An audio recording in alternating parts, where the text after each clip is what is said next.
Good morning. It's Friday morning as usual. I'm Scott Cullen, editor-in-chief of the Cannata Report, Fridays with Frank time. And here he is, Frank Cannata, our founder. I saw you reposted our forecast, at least mine, and I reread it, and there's some things in there that I would like to clarify so dealers don't get an incorrect impression.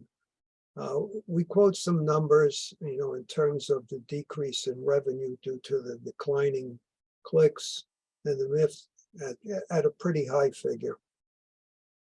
I think what dealers have to understand is that they know better than we do right now because they've been experiencing it for the last couple of years.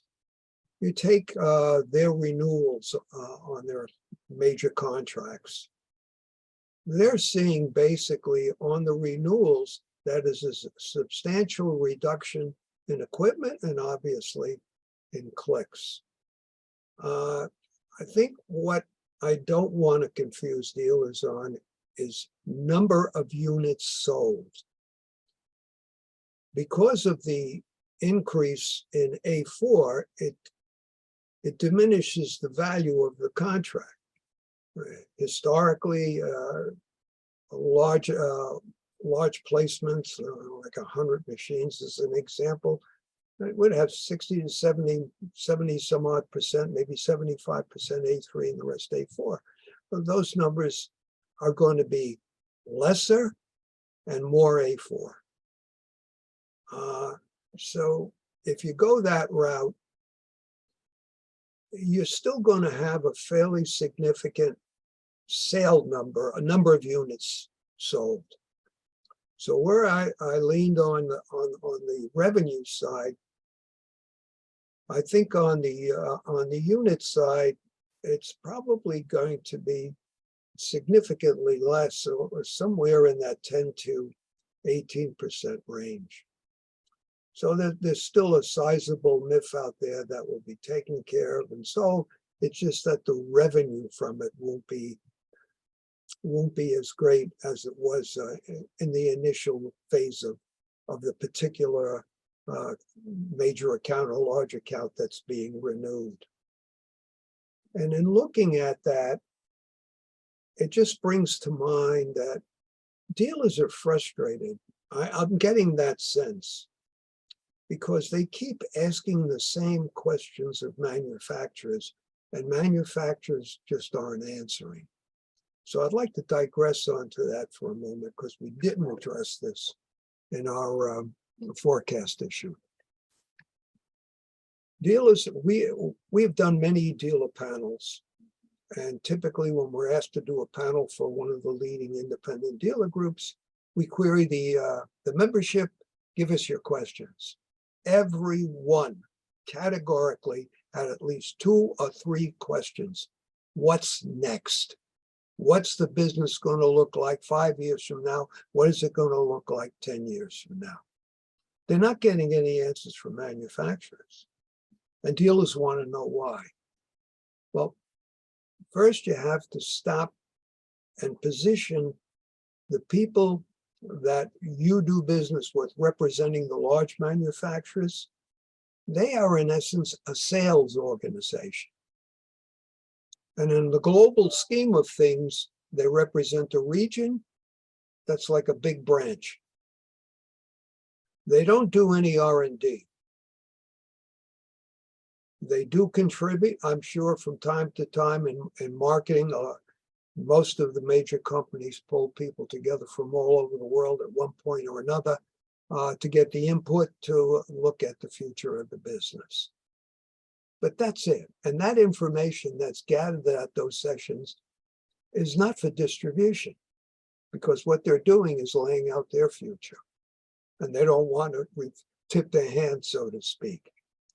Not only that, but the people that you deal with, when I say that the dealers interfacing with the executives from the companies, be it Canon, Konica, Minolta, Ricoh, Sharp, Toshiba, Kyocera, whomever, they're not going to be interested and really, and I don't want to use the word interested because it sounds like they're indifferent. They're not indifferent. Their job, and it's pounded into them, sell what we have today. Don't worry about what's going to be available next year. That's their charge. That's what their boss tells them. So when you stop and consider that, the dealers will be a better frame of mind and not be so frustrated, but still concerned and justifiably. They have a right to look at that because the questions revolve, and it's almost to the point where dealers are saying, do I sell now or do I sell later? And I'm talking particularly about those dealers that are less than $10 million in sales. It's so interesting to me when we pull these numbers apart. The average revenue for 380 dealers in the survey last year was 6.4 billion, an average of 17 million. You take out the 13 $100 million dealers, that average revenue falls to 9.8. Think about it. A significant part of the independent dealer channel is looking at the future and is not getting any answers. They have to create their own future. And dealer could rightfully ask, what does that mean, Frank? What does that mean is you seek out opportunities on your own. Look for what you think you can sell and make money with. You've got to sum up who and what you are. You have an organization that can sell and service on site.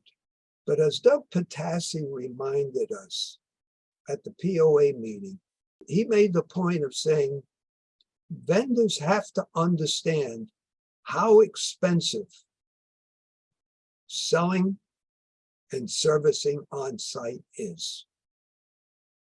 In other words, you can't just come in and say, here's a great product, you should be able to sell it.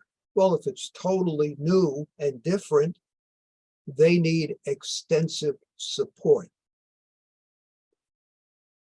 Our concern for some companies that we've seen come in of late are clueless as to what that means. I don't mean to be that harsh, but I can't think of it any other way. Typically, they're people that are coming from another country. Not that those people don't understand the business. They do understand it quite well. And particularly on the software side, they've come up with some wonderful things that have proven to be absolutely sensational and very, very good for dealers. But when somebody comes in with something new, you can't just say, here it is, look at what it does a demo and walk away. These companies have to be able to structure a program that lays it out definitively how a dealer has to go about selling, what his expectation should be for success, and what is his cost, what's his return on investment. I think that in a nutshell wraps up what I want to cover today. So with that, thank you. We'll see you next Friday.